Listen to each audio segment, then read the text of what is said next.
بات چل رہی تھی کہ پہلے کلمہ کس نے پڑھا. میں نے کہا بعض روایات میں سیدنا صدیق اکبر نے، بعض روایات میں حضرت خدیجہ نے، بعد میں ہے حضرت علی نے، اور بعد میں حضرت زید نے. اب روایتی ہوگی 4. اچھا یہاں ایک اور طبقہ آ جائے گا جو حدیثوں کا انکار کرتے ہیں. جی ہم حدیث نہیں مانتے. کیوں نہیں مانتے؟ اچھا سچی کیڑی تھی جھوٹی کیڑی ہے؟ اچھا جی آپ بتائیں پہلا سب سے پہلے کلمہ کس نے پڑھا؟ حضرت ابوبکر. نہیں دوسری حدیث حضرت خدیجہ نے پڑھا. اسی کیڑی حدیث بنی ہو؟ دیکھو لوگ آ جاتے ہیں نا میدان میں. اب یہاں سے لوگ حدیث کا انکار کرتے ہیں، ایک حدیث میں یہ ہے، ایک میں یہ ہے، ایک میں یہ ہے، ایک میں یہ ہے، کنوں سچا کی تو کنوں جھوٹا کیے، لہذا سی مندے ہی. حضرت امام اعظم ابو حنیفہ نعمان بن ثابت، اللہ ان کی قبر پہ اربوں رحمت نازل فرمائے. اے کاش اللہ اس امت کو قدر کی توفیق عطا فرمائے. کتنا بڑا وہ انسان تھا، کتنا بڑا وہ انسان تھا، اللہ قدر کی توفیق عطا. حضرت امام اعظم حنیفہ رحمۃ اللہ علیہ کی مبارک عادت یہ تھی، اگر کسی مسئلے پر کئی حدیثیں آ جائے نا تو مطلب ایسا بیان کرتے تھے کہ کسی حدیث میں بھی توڑ نہ ہو، یعنی ایسے لگے کہ سب حدیثیں ٹھیک ہیں، کوئی اختلاف ہے ہی نہیں. حضرت امام صلی رحمۃ اللہ علیہ فرماتے تھے، توجہ رکھنا، فرماتے ہیں ان 4 روایات کا مطلب یہ ہے، اگر کوئی آپ سے پوچھے کہ عورتوں میں سے کلمہ سب سے پہلے کس نے پڑھا تو جواب، بچوں میں سے سب سے پہلے کس نے پڑھا، غلاموں میں سب سے پہلے کس نے پڑھا، زید، اور بڑوں میں سب سے پہلے کس نے پڑھا. کوئی اختلاف ہوا ختم. یہ تھے امام اعظم ابو حنیفہ. دیکھو کیا خدا نے دماغ دیا. یہ تھے امام اعظم ابو حنیفہ رحمۃ اللہ علیہ. مسئلہ ہی حل ہو گیا.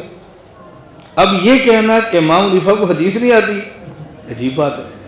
وہ آتی ہے تو مطلب بیان کر رہے ہیں نا، اگر آتی ہی نہ تو جوڑ کیسے پیدا کرتے.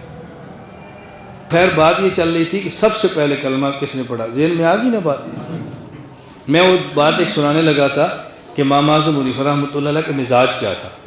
مثلا آپ تبلیغ میں جائیں، آپ نماز سیکھیں، نماز کیسے پڑھنی ہے، تو آپ سے کہیں گے بھی نماز کیسے پڑھنی ہے.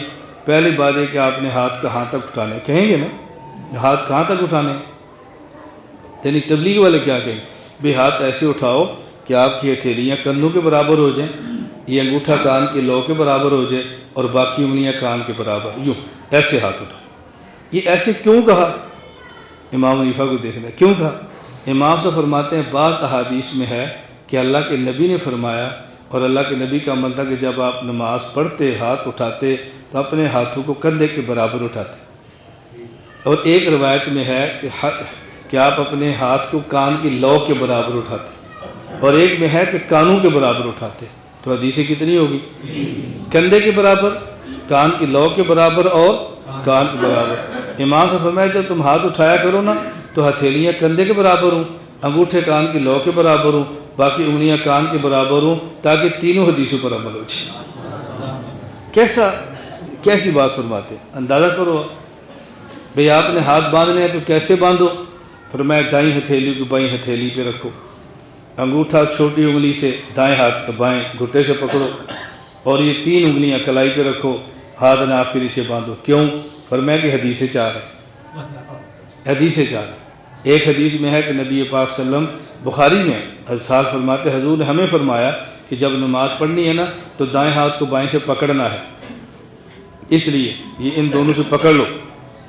اور ایک بخاری میں روایت ہے کہ جب نماز پڑھتے ہیں نا صحابہ حضور کے دور میں تو دائیں ہاتھ کو بائیں ہاتھ پر رکھتے، دائیں ہاتھ کو بائیں بازو پہ رکھتے. فرماتے 3 انگلیاں یہ بازو پہ رکھ لو، یہ اس طرح. اور علی فرماتے ہیں کہ نماز کی سنت میں ہے کہ ہتھیلی پر رکھو، فرمایا بائیں ہاتھ کو دائیں پر رکھ لو. اور ایک حدیث میں صحابی کہتے ہیں میں نے دیکھا حضور نماز پڑھا رہے تھے، ہاتھ ناف کے نیچے تھے تو ناف کے نیچے رکھ لو تاکہ 4 حدیثوں پر عمل ہو جائے. یعنی ایسا بندہ جس کی خواہش ہے کہ کوئی حدیث بچے نہ، سب پر یہ عمل ہو جائے، کتنی محنت ہے. اللہ ہمیں اس بات کی قدر کرنے کی توفیق عطا فرمائے.